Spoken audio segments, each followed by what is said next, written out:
When we return to our planet, the High Court may well sentence you to torture. He likes movies, we like movies. Septum Sin versus the world. Septum Sin versus the world. Septum Sin versus the world. Septum Sin versus the world. I'd buy that for $1. Greetings! You're watching Septum Sin vs. the World. I'm Septum Sin, this is Kotobuki Jake. Hi. And we're here to show you what we got. Show me what you got. I want to see what you got. Oh boy. A lot of fun stuff this week, but this time we are 1 week, less than a week from vacation. Woohoo! It's going to be awesome. We're going to the beach. You're going to see some pickups at the beach. We're going to pick out our coolest beach movies or beach-related, vacation-related movies to show you on our next episodes. Does that mean I need to get a copy of the Beach Bum? Maybe. I always thought Surfer Dude was a cool one. Okay. But in any case, what do you got for us this time? Okay. Well, I'm going to lead off. Every now and then, when your collection gets as big as ours, you end up accidentally getting duplicates. So I ended up with a duplicate on this purchase. It was a 2 for $20 deal, but I did get one that I knew I did not yet have, and it was a really good deal. Heck, even at $20, it's a decent deal. Mm-hmm. Yeah, but I got season 2 of Westworld. Not bad. Blu-ray. I've heard such good things. I have heard great things, and I love these sets they're putting out. They're really nice, solid sets. So I definitely want to see this. You got Thandie Newton, Jeffrey Wright, Evan Rachel Wood, Ed Harris. I mean, that's a heck of a cast. Just like this. Yeah, that was an interesting movie. But, yeah, this looks really cool. I'm excited to get this. One of these days I'm going to launch into this show and find out if it's as good as everyone says it is. But in the meantime, I got the first 2 seasons. You know, we always say that one of these days. Yeah. So I have another days. one that could be in the horror wing, but I think we'd probably want to start with number 1 in the series. But seeing as this is number 5, it seems like an odd way to start out. But we have David Sterling's Things 5. Okay. Now, Things 5, Strange Monsters, it is about these mysterious experiments. They're going on at Boygan 4 research labs. And now those experiments are loose. Monsters, creatures hungry for flesh and blood. Things 5 is filled with sexy women, bizarre beasts, and buckets of gore. Lovely. You watch that on your own. I mean, it also has Cool Duder in it, and I believe What Movie One, and a couple other YouTubers of note. So it is worth a watch, at least for them. I am very much intrigued. Sounds good. I need to start this. I've got all of them, including the third one, which is under a different name, which I keep forgetting. But I do have it, so I just need to watch them. Yeah. It is how it is.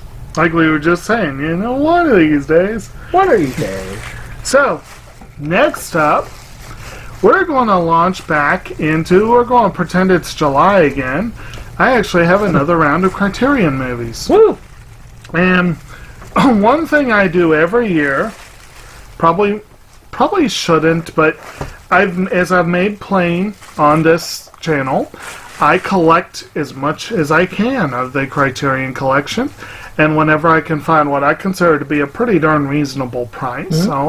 And of course, with the sale at Barnes & Noble, you typically average $20 for a Blu-ray. Yeah. Not bad for a collector's edition Blu-ray, especially with the Criterion label. Of course, some of them are debatably collector's edition Blu-rays, but Yeah. But anyway, I always like to scan the shelves to see if any of them, by any chance, are less than 20. And I found one earlier in the year that I promptly forgot what it was, and it was only by happenstance that I found it again.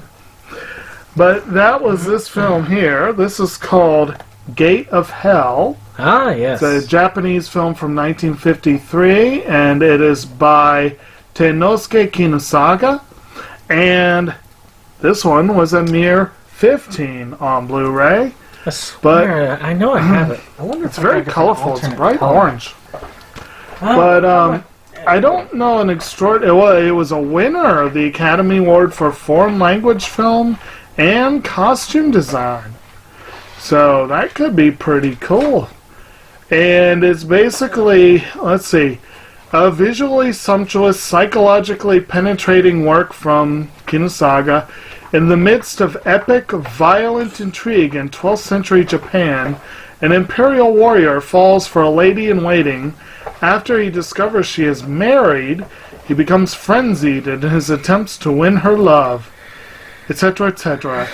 Very few special features. This is very debatably a collector's edition film. That's why it's 15. Like I said, Criterion, though, Yeah. yeah. And I do like, I always look for opportunities to expand my foreign cinema, and I have built up a pretty darn good Japanese collection at this one. Incidentally, Jigo Kumon, the proper title, which I believe does literally mean Gate of Hell. Well, it sounds right. Cool. Well, I have very few anime or anything really with the letter X starting in it, and this one was very cheap. And when it was going, I don't know whether it's out of print or not, but Right Stuff put it very cheap, like I think $5. This is a while back, and that is what is it? Oh, yeah. Zamd, Examined it or something like that. But this one looks like an interesting sort of sci-fi-ish Is that anime. the whole thing? Yep, 26 Holy episodes. crap. So $5 ain't a bad No, thing for no, it. it's not. So combining hard-hitting mecha action and fantastic supernatural elements is a thrilling new benchmark in anime. Set on a peaceful island during a violent terrorist attack, a young boy is suddenly transformed into a metal-crossed mercenary. But with great power comes greater danger. Akiyuki must discover how to master this remarkable new power, or risk having this mysterious fusion of rock, metal, and magic destroy him. So, it's just kind of cool having it. I've heard a little bits about it, and it's kind of cool to have another X in your collection. Right. Other than X. Right. Or X-Men, because there is the anime there. That is true. Anyway, and incidentally, if you've not watched the X-Men anime, it's interesting. Yes. And it features Hisako Ichiki, I believe is her name, which is very cool. I like that she was featured in that. Anyway, I found another one that was 15 after the discount. And this was one that the film itself is well known, but I'm not sure of how many people would put it up as one of this director's most essential work. But it is a director who is considered essential, and I don't think I've seen any of his films, strangely enough. And that is Michelangelo Antonioni. And the film is his version. His film is called Identificazione di una donna, or Identification of a Woman. Not a very great cover there. Just No, it's kind of foggy. But actually, there's something here that apparently Fog is renowned for its sexual explicitness and an extended scene on a fog-enshrouded highway that stands with the director's greatest set pieces. This one has a little bit more bonus features than the other one does, but again, it's an Antonioni film, and he is...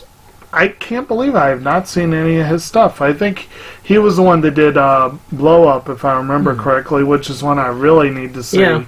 Or is it Blowout? I gotta always get get- those two confused. I'm just like mired in the NIS Right. stuff. I think 4 more series to go, but it's once I'm done with that, I have to get back into some live I have action, to maybe get some back into Criterion. that.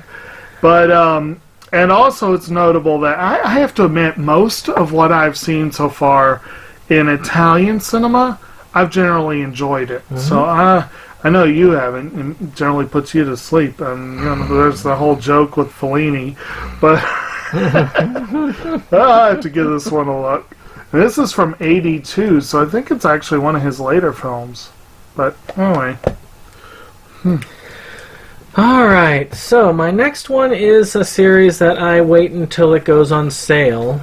I'm kind of collecting it. Remember I was saying one of these previous videos that I just collect some things just to collect it. I was really, really into the show when it started, but after a while it's just worn on me. I haven't even seen the most recent stuff. And I'm talking The Walking Dead. And I have here the complete 7th and 8th season. Last week I thought I'd gotten all of the TV, but I was wrong. So let me show you these a little bit. This one has Negan, who I think really killed the series for me. Because they drug it on, this war between Negan and our main characters. They just kept dragging it on and on. I thought they would have dragged it on another season, but they did finally end it. And now they're going in a different direction, and I want to say that I'm almost caught up. I think there's another season on DVD, and of course they haven't released the other one. So, I'll just keep collecting them when they keep going on sale. But Walking Dead. Well, you're way ahead of where I am. I have season 1. Oh, I got the first 8. That's pretty good. Is there only 8? I think there's a 9. I think there's a 9 season. Okay. A 9th one out now, but yeah. Right. So my next one up is so far, and I'm going to have to drop this rule pretty soon because I'm running out of films. But so far, I have maintained a rule. Every time the Criterion sale, every time I participate in it, I have to get a Charles Chaplin film. You're definitely running out. So this time around, I actually ended up with 2 because apparently this contains 2 different cuts of the film.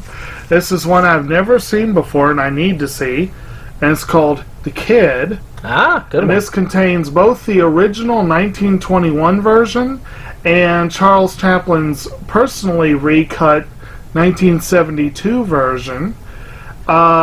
This has a pretty good amount of bonus features, but you'd expect nothing less with a Chaplin film. I've heard really good things about this. I've never seen it, like I said. I've seen a fair number of good ones. Basically, the tramp is raising an orphan that he had rescued. It's supposedly a really fun little film. And well, I guess I'll leave it at that. I enjoyed what I've seen so far of Chaplin's stuff, and I'm running low. It was between this one and the Gold Rush this time. I'll probably get the Gold Rush this fall. That's a classic. And, yeah, I have seen that one, and that was a good one. But, yeah. I have all of the ones that they've released with Charlie Chaplin, so that's good. And yes, I did confirm that Season 9 is the only one right now out that I don't have. Okay. But speaking of good things, or things that are not as good in one or another, one I completed the manga for, but have not watched the anime, that is Yamada-kun and the Seven Witches. I think it's just Yamada. No, it is Yamada-kun. Okay. Yeah. And it's one of the Essentials line. Yeah, I know. So I got it relatively cheap. It's got all 12 episodes. It's just, I can't imagine how far this gets. But apparently, we find out that this one particular person has the ability to switch bodies. And eventually, you find out that there are 7 witches in the school. And then when they graduate, that one loses their powers and then another witch is born. And they want to get their wish. So to get a wish, they have to get all 7 witches together. So I'm very curious how it goes. I loved the manga, so I am curious about this haremish series. I do want to see that. It's one of those ones where the title just grabbed me, and I was like, oh, that sounds fun. But I just want to see it, yeah. And my last one is definitely not fun, but it's definitely one that I am very excited about. All the more so because it showed the power that we have in this tiny little YouTube channel. Because we put this forward, I put this forward, as a film that desperately needed a Criterion release. And just in time for our, well, actually just in time for the end of the sale, they put this one out. Alright. And I am very, very, very excited about this. And this is a film, also because this is a film I needed that had largely fallen out of print and very hard to get. And that is, Yes. this is Michael, what's his face? Michael Radford's take on the George Orwell classic 1984. Hey, your which- edition's much nicer than mine. Yes, 1984 release starring John Hurt, co-starring, I want to say it was Richard Burton, who actually this was like just about the last thing he did, and they had to feed him his lines because he was going senile, but they is a really good, Susanna Hamilton's also in there. This one does have also a decent amount of special features there. It's pretty cool. But like I said, I am very excited about this. Anytime that the stuff that we suggest actually ends up getting released, this is cool. Now they need to get the gears turning and get Lilia Forever put out, you know, but this is, I was very excited when they announced this one, and I made sure to pick it up. And I managed to do so, so yay!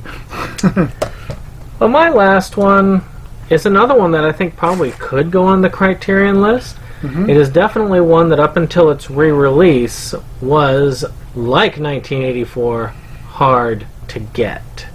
And that is the fantasy film Willow. Oh, So I picked this up a little while back, and this one is a really cool fantasy movie, and I don't know, it really is well acted. Music is awesome, and it's by Ron Howard with a combined work with George Lucas. The thing is, there was this part where they transformed them into pigs, and it still bothers me to this day. I don't know why. But it is a really cool swords and sorcery tale. So if you haven't picked it up, you should, because it was out of print, and that is a shame. yes, always is. So with that being said, this has been our episode. And I guess we'll meet you on the beach. Indeed. So this has been Septum Sen and Kotobuki Jake, and we will see you on the next one.